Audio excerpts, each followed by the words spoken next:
আসসালামু আলাইকুম রহমতুল্লাহ। আপনারা সবাই ভালো আছেন? আজকে আমি আবার আমার শসার প্রজেক্টে আসলাম। আমার শসার বয়স আজকে সহ 61 দিন।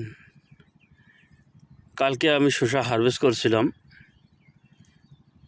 20 কেজি হারভেস্ট করছিলাম।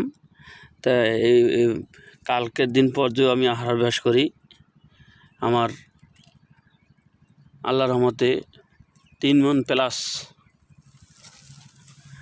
প্লাস হবে আর কি।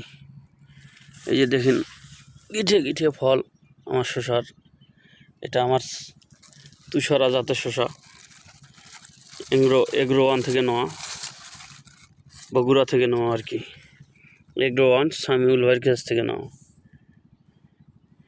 গিঠে গিঠে ফল আল্লাহর রহমতে প্রতি গাছে এই যে দেখেন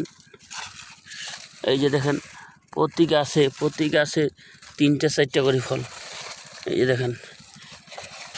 দেখেন প্রতি গাছে 3টে 4টে করে ফল। এই যে আচ্ছা, আল্লাহ আপনারা সবাই ভালো থাকেন। এই দিয়ে আমার শসার প্রজেক্টে আমি আজকে শেষ করলাম। আসসালামু আলাইকুম।